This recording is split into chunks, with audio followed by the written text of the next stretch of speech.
African vibes. Join me every Monday to Friday, 5 p.m. to 7 p.m. It is on Citizen FM 93.7 Abuja.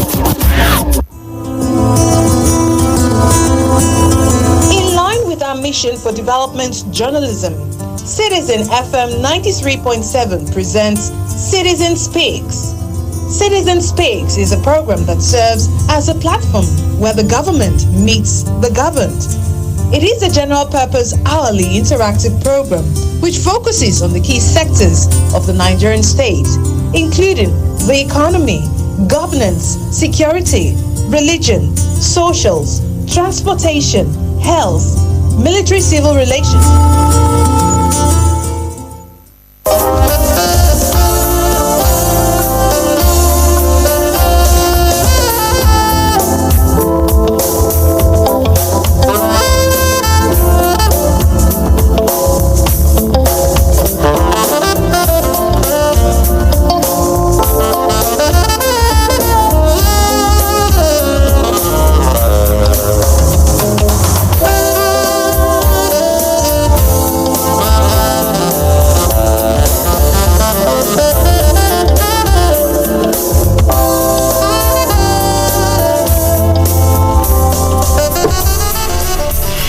Thank you for joining us on Insight on Citizen 93.7 FM in Abuja. My name is Lawrence Umoette.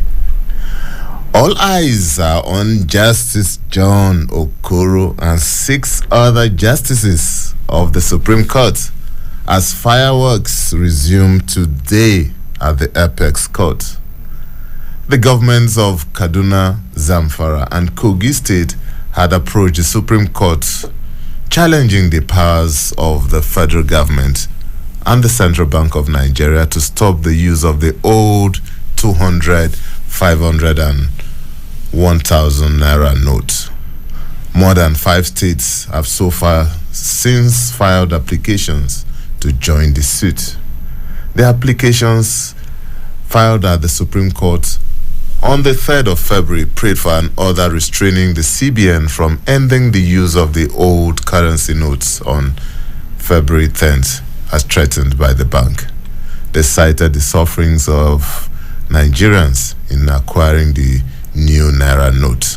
After listening to applicants' lawyers, the 7-member panel of the Apex Court issued an order of interim injunction halting the plan by the CBN to end the use of old banknotes as scheduled. The court then adjourned the hearing of the main case until today, the 15th of February. So, to be or not to be, that will be the question that the Supreme Court will attempt to resolve. On the political scene, it is still a desperate race for the finish line as political parties put finishing touch to their year-long campaign. In 10 days' time, over 90 million Nigerians are expected to give their verdict. On Insight today, we stay with the numerous unfolding events around the polity as it relates to the 2023 election. And my guest is Bode Gbadebo, who is an online editor at the Leadership newspapers. Bode, welcome to Insight. Yeah, good morning, Lawrence. Good morning, Abuja. Thanks for having you physically in the studio today. Yes, thank you. I know as an editor, these are really, really very challenging times. Yeah, very busy time. Yes. Sure. Thank you once again for joining us. Thank you, sir. You can be part of this program by joining us on our live stream on YouTube. You can type in Citizen FM 93.7. You can also listen to us online on www.citizenfm.ng. And you can also follow us on our social media platforms on Facebook at Citizen FM Abuja, on Instagram at Citizen FM 93.7, and also on Twitter at Citizen FM 937. And you can also send us a WhatsApp message, and when the time comes, we will open the phone line. So that's our focus on Inside today, what has been happening? What are the talking points in the polity ahead of the general elections, which are expected to take place in 10 days' time? And my guest, once again, is Bode Badebo, a journalist who is an editor at the Leadership newspaper. Insight will return in a moment. Please don't go away.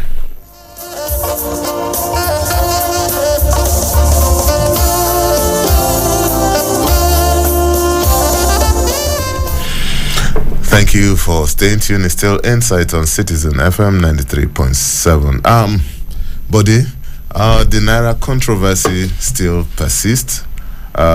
We've had some respite in the accusations and counter-accusations between the APC and PDP, and now the CBN seems to be the focus of all.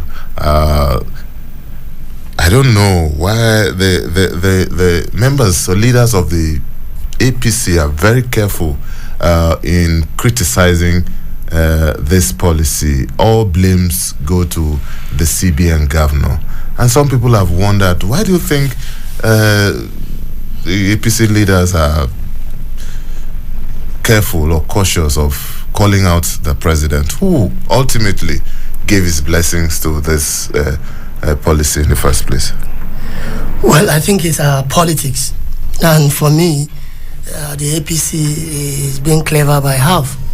You understand? You know where this policy is coming from, but you are picking the wrong person to blame.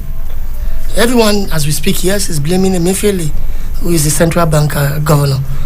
But for some of us, we know that there cannot be smoke without fire, or is it that there cannot be fire without smoke? Now, the CBN cannot undertake such far-reaching monetary policy without the buy-in of the president. And we have seen oftentimes, the CBN governor going to see the president over this matter. He has visited the president in his hometown of Dora twice on this matter. He also visited him at the Aso Villa twice or thrice on this matter.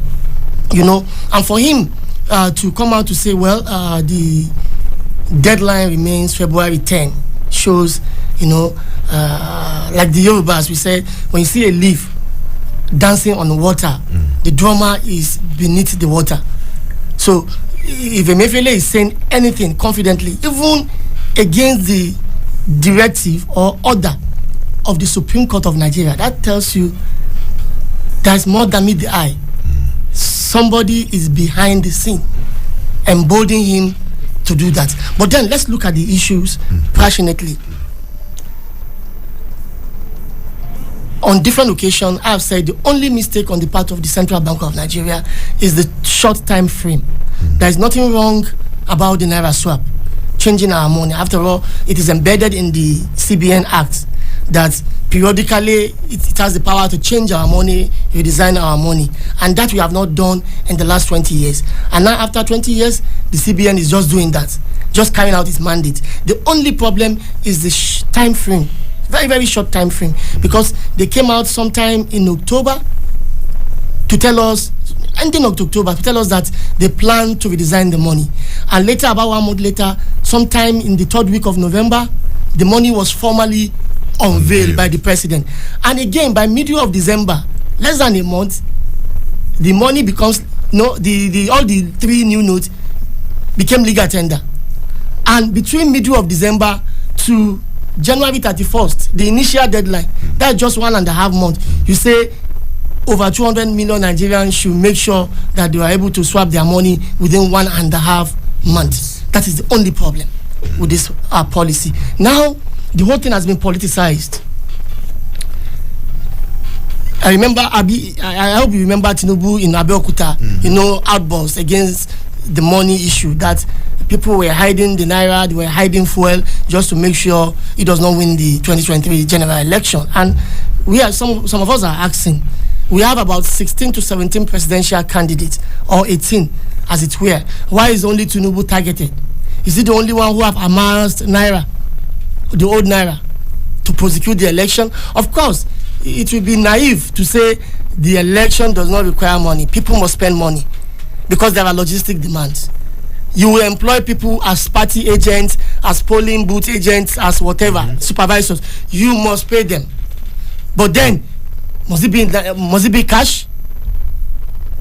Money can be transferred to them. But then, the CBN need cash. The INEC. We need cash to sort out some things. You understand? So for me, I don't see any targets. I don't see the policy targeting the election. But then, because of the era we are in a political season. We are in election season. Now, CBN is bringing this policy at this time. Now, it's easy for people to say, oh, you cannot divorce this policy from the election season. It's all about election. And it's targeted about Tinubu. Maybe Buhari want to make sure that the APC does not win, so that Tinubu will not be successor. It will be Atiku on some other person. I don't believe in all those conspiracy theories. But then, yesterday, in the evening, the presidency also issued a statement saying, well, the CBN or the federal government haven't disobeyed the court order. I don't know what they mean by that. They have not disobeyed the court order, even though the Supreme Court order says the deadline of February 10 has been suspended. But the CBN governor said, no, it remains. And the federal government yesterday, or the presidency said, they have not disobeyed the court order. What will happen is, by today, when the Supreme Court give final verdict, that's when they will take decision. Probably, maybe they will choose to go against the order of the Supreme Court, or they will choose to obey the order of the Supreme Court. But in conclusion, in a nutshell, what is happening tells you about the confusion brought to governance by the All Progressive Congress. You can see they are the party in power.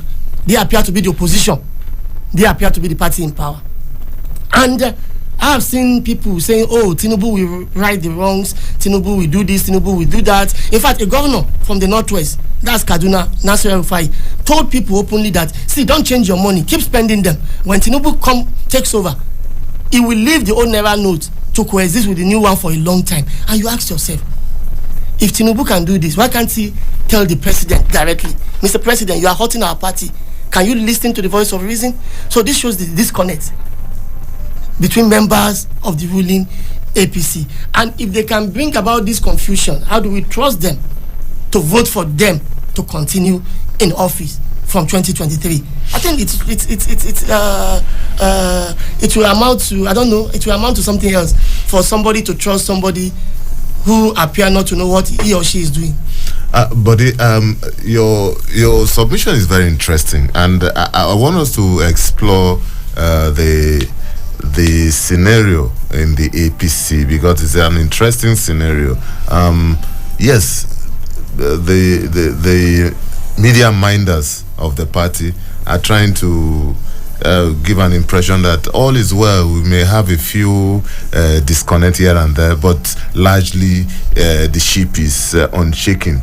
But is the APC really living in denial of an internal crisis? As a reporter, of course, it's living in denial, because I remember the governor of Kaduna State also saying the Naira swap policy is never part of the APC manifesto when they were campaigning in 2019. And this is just an idea of President Muhammadu Buhari with his handlers. What does that tell you? You know, this is a far-reaching policy. It should be in a party politics system we practice. This should be embedded in a ruling party's manifesto. It should have the buy-in of all members, that this is what we plan to do, because it has far-reaching implication. But it's never part of their manifesto. The president, at the twilight of his administration, second time in office, is coming with this, that I want to leave you with this kind of legacy. I don't care whether my party likes it or not. And you ask yourself, will he have done the same thing in the twilight of his first term in office when he was seeking for re-election? Will he have done the same thing? And I will answer, no. So, all right, go ahead. Okay, I want us to just wrap up this Naira swap discussion and move to other issues, because there are other pertinent issues in the polity. But before we do that, I just want to give us some update on what is happening in the Supreme Court. There's an update from the Channel's news website. It says that the Supreme Court of Nigeria is filled to capacity with a retinue of senior advocates of Nigeria, other lawyers, and the governors of Kaduna and Kogi State are there for the hearing of the substantive suit on the Naira swap policy of the CBN. At the last hearing, the court had temporarily banned the implementation of the February 10 deadline of the CBN from making the old notes legal tender. The Zamfara, Kogi, and Kaduna State had instituted the suit against the federal government and the CBN. Other states, namely Niger, Kano, Ondo, Ekiti, have also applied to be joined in the suit against the CBN and the federal government. Court proceedings began with Justice John Okoro leading a 7-man panel. He said the court should not lose sight of the case and its intention as it affects the suffering of Nigerians. Lagos State, through its Attorney General, also applied seeking to be joined in the suit.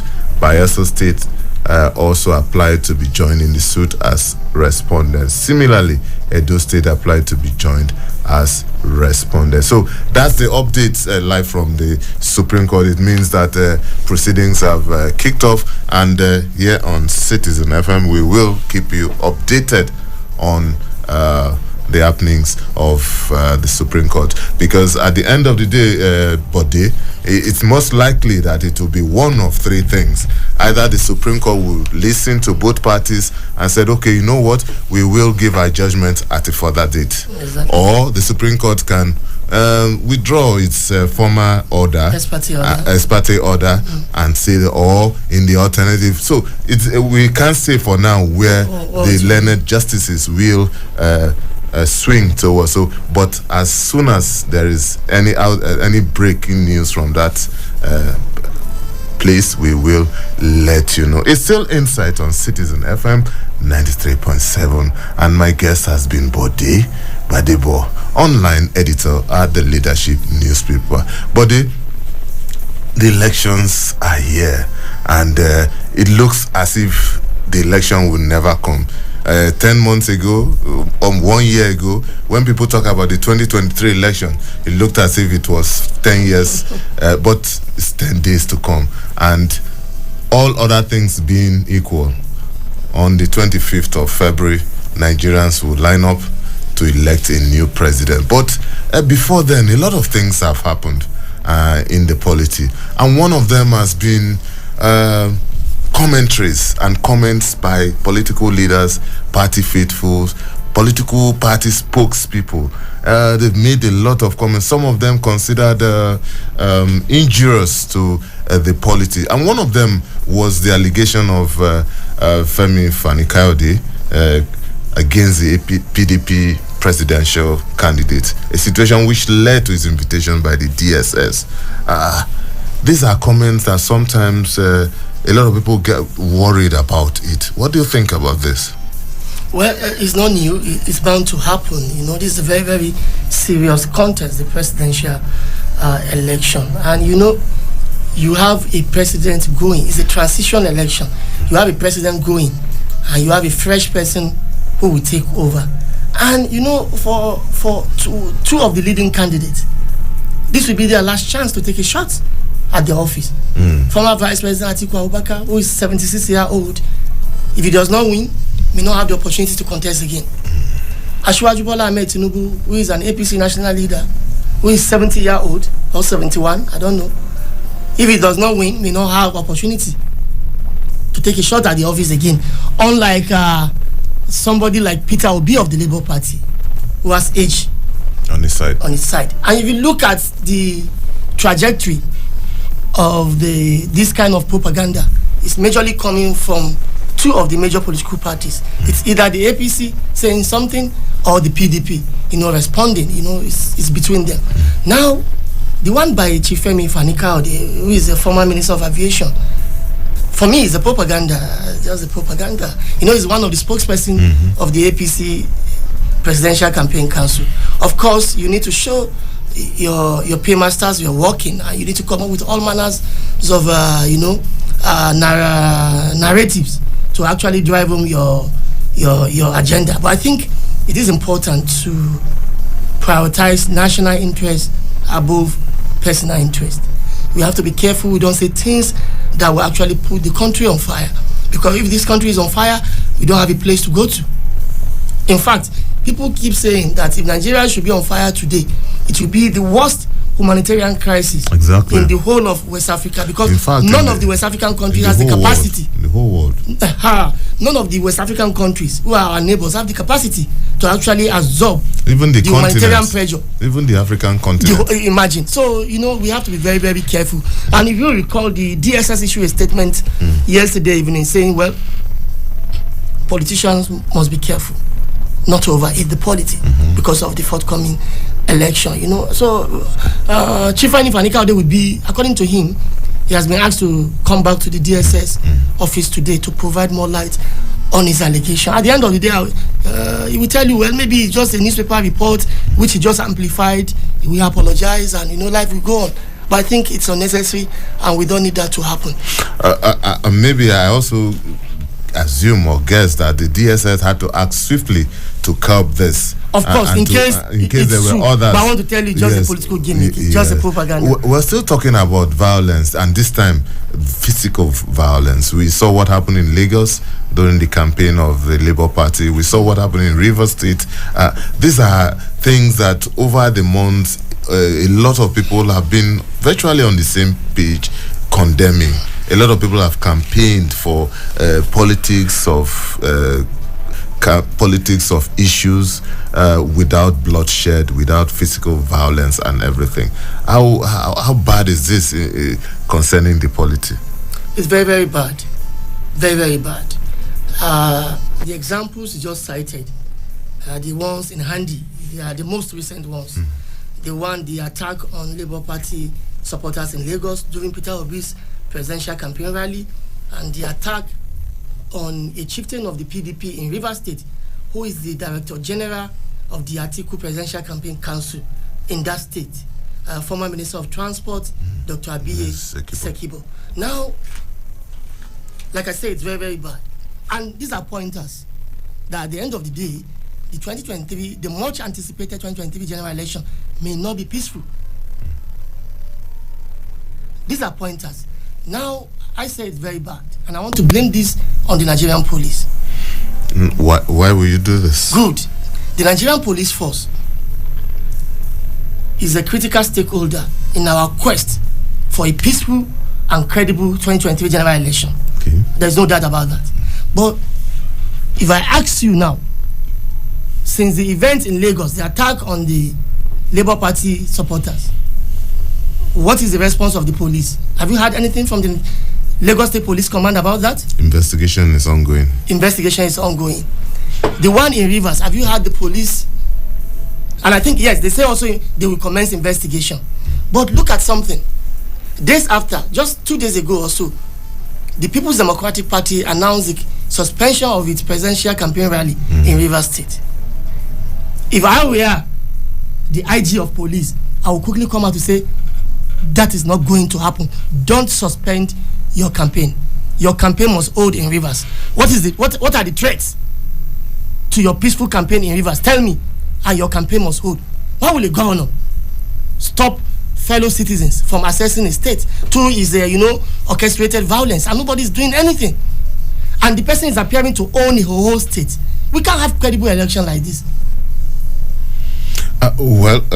Yes, but the police has a lot to do. Yes, but I agree with you that the police has a lot to do. But sometimes we are also very unfair to the police, because whereas the police is the lead agency in internal security, yes. But there are other agencies that will also be part of protecting lives and property. When it comes to election, it's not just the police responsibility. You say the police is the lead. Is the lead. So the police must take leadership. Yes, I know. So others will follow. You see, sometimes I don't envy commissioners of police. I don't envy area commanders, because when it comes to political season like this, Their hands are tied. you need to be very careful, because these are people that can sacrifice you on the altar of anything, and you never can tell who is who in this hierarchy of things. And don't forget that these men also have their career before them. One false step you take and it can cost you your career and something. But then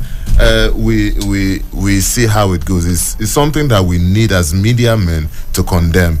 There shouldn't be any place for violence. Something has to be done in politics. They shouldn't, and that, because that, for me, the cancellation of the PDP rally in Rivers State is like a climax. It has sealed any form of hope that people had that there will be a resolution between the PDP leadership and the G5 governors. Of course, there won't be before the election.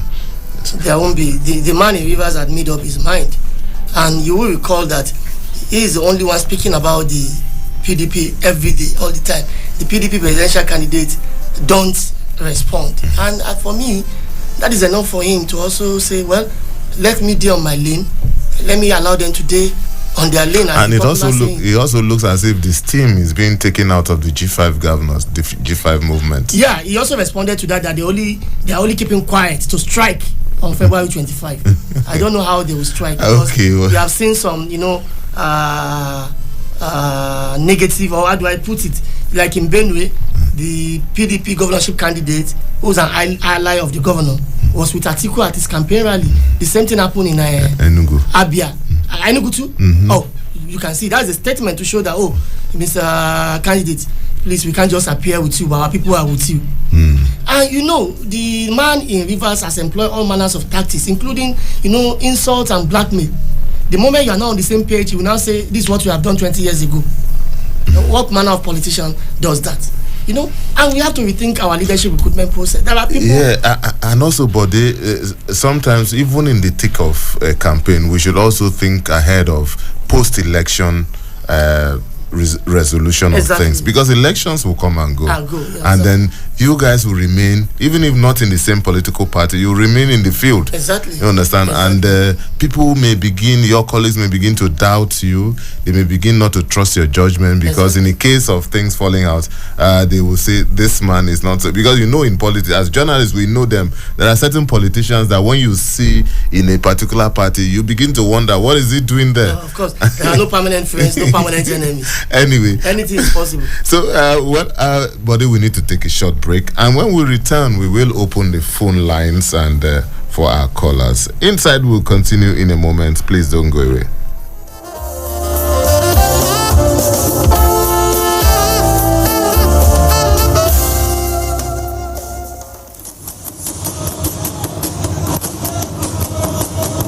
Celebrating our cultural pride is our core essence. Let's bring people together through communication as we say we would. Let's meet Oloye Babake. tó bó ṣe rí lẹ ti gbọ́n o ẹja pàwọ́pọ̀ ká ti ètò yìí lẹ́yìn gbogbo ọmọ káàárọ̀ jíire pátápátá bó ṣe rí lẹ ti gbọ́n o ẹ ṣeun. Alhaji Sadiq Abubakar. Barkanmu da warhaka ku kasance tare da mu a cikin shirin kowane rana. Ichie Ekene Ezebwe. ụmụnne m na-esonyela na ya oge ọbụla ebe ọ na-akpọtụ ebe ejedebe ya na ebe a nọ ịghọtago adụm ekwuzikwa ka mmadụ. And Olobowada. Bomigala mewola ikoi udama onsnyogba mewaka dama seduka nekito onyimbo kete kinwowo menitiru yijuki de ya nyonwa chakadu udama igala. Join us on Melting Pot every Monday, Tuesday, and Wednesday, 7 p.m. to 8 p.m. as we meet elders from our different ethnic groups in Nigeria and bring you closer to your roots. Live on Citizen FM 93.7 Abuja. Melting Pot. Don't miss it.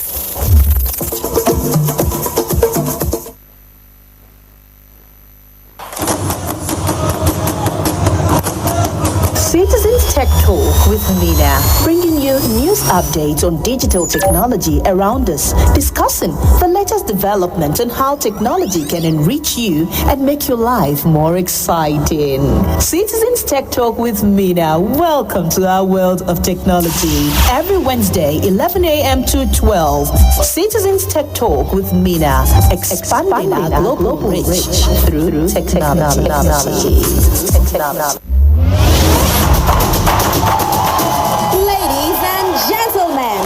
welcome to Super Citizen at Sunset on Citizen FM 93.7. This is the fun-packed radio show you heard about. Did you miss any one of our programming today?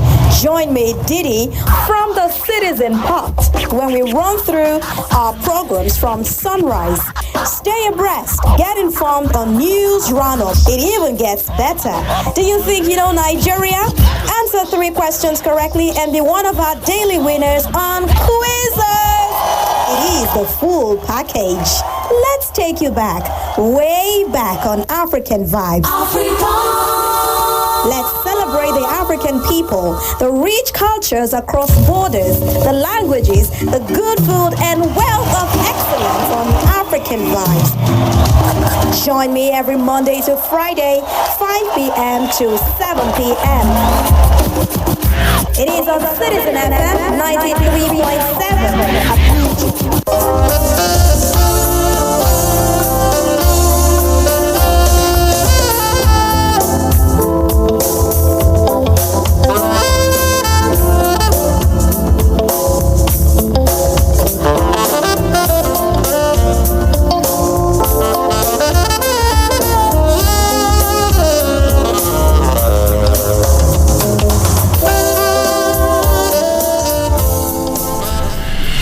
Thank you for staying tuned. It's Citizen FM 93.7 and it's Insights. My guest is Bode Badibo, who is an online editor at the Leadership newspapers. And we are still looking at the unfolding developments ahead of the election, which is in 10 days. You can still be part of the program by joining our live stream on YouTube at Citizen FM 93.7. You can also listen to us online on www.citizenfm.ng, and you can follow us on our social media platforms on Facebook at Citizen FM Abuja, on Instagram at Citizen FM 937, and also on Twitter at Citizen FM 937. You can also call us on our phone lines on 0903 2229 797 or 0818 2222205. You can also call us on 0808 2222037. Any of these numbers, or you can also send us a WhatsApp message and we will be glad to read any of your message. Once again, my guest is Bode Badibo, online editor at the Leadership newspapers. Bode, let's look at some kind of violence, this time on INEC facilities and personnel. Over the years, we've recorded several attacks on INEC facilities across the country and even on INEC personnel ahead of the election. And on several media fora, the INEC chairman has also raised apprehension about this. What are the polls on the street concerning this? Well, it gives people impression that election might not hold in some parts of the country, especially the southeast, where you get to see this kind of incidents happening, you know. If you check the front page of my newspaper this morning, the Leadership newspaper, our banner headline reads, "The Northern Elder Forum telling the federal government to ensure the election holds in the southeast." Because without election in any part of the country, it may point to the fact that our election is not credible at the end of the day, and it's not, it does not have popular participation.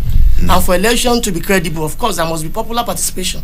All involved must participate to determine who will be their president, who will be their governor, who will be their House of Assembly member, who will be their National Assembly member, as the case may be. So it's a bad narrative for now, because it gives people impression that election may not hold in Southeast because of the wanton killings and attack on INEC facilities. But talking about the Saudis, yesterday a court in Ebonyi State ruled that the Bubeagu security outfit should be disbanded. that it does not have any place in law. What is the consequence of this on security and the way politics is going to remain in next 10 days? Well, most of these state-owned security outfits were actually created with the best of intention. Remember, in the wake of so-called herdsmen attacks and kidnapping in the southeast and southwest, the governors of these two regions came together to say, okay, let's come up with an homegrown solution to our insecurity problem. In my own part of the country, the southwest, they came up with Amotekun as a Southwest Security Network, domicile in all the 6 states of the southwest. Then in the southeast, they also came up with Ebubiagu to also be domiciled in all the 5 states of the southwest to take care to take care of insecurity, especially harassment attacks and kidnapping. Unfortunately, the report in Ebonyi has always been about abuse of these state security outfits to actually score political points. Asking the security outfit to arrest political opponents, torturing political opponents. All those things are undesirable. And of course, what the court in Ebonyi yesterday did for me is the best interest of the public to avoid anarchy. Because if the agency is allowed up to election period, probably. But sorry, we have to take this call. Hello, good morning. Hello, good morning. Good morning. Hello, could you tell us your name again? Okay, so my suggestion in this matter is that we didn't get your name, please. We didn't get your name. I said my name is Innocent. Okay, Innocent. Thank you for calling. Please go ahead. I'm calling from my natural state. Okay. Okay, my suggestion in this matter is that our president tell us that he want to do us favorable and better election this time around. But I'm surprised. Our president was the Imo State yesterday and showing Nigeria that this is the candidate we go suggest him. It is surprise all of us in this country because our president he promised us that he will do credible election.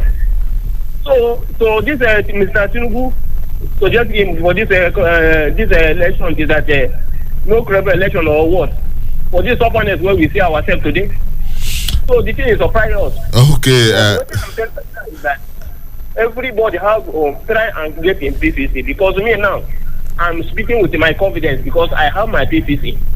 So we are waiting in 10 days men. Okay. So that is my. All right. Thank you so much, Innocent. But I don't know why you're surprised because Mr. President is wearing 2 caps. He's the president of the country, but he's also a party man, and I don't think anything forbids him from campaigning for the candidate of his party or body. Yes, of course. I think Mr. Innocent from Nasarawa State misunderstand the president's resolve to ensure free and fair election and his campaigning, marketing of Tinubu as APC presidential candidate. Of course, Buhari, apart from being the president of Nigeria, is also an APC member. It is natural for him to market APC products. Okay, just hold on there, buddy. Hello, good morning. Hello, good morning. Good morning, sir. Who's on the line, please? My name is Eloman. I'm calling from Nyanya. Okay, please go ahead. My suggestion is on this coming election on 25th, let the security people do their job well because we rely ourselves on them and we expect them to do their job well because if they do it well, we'll have a credible election. And two, INEC,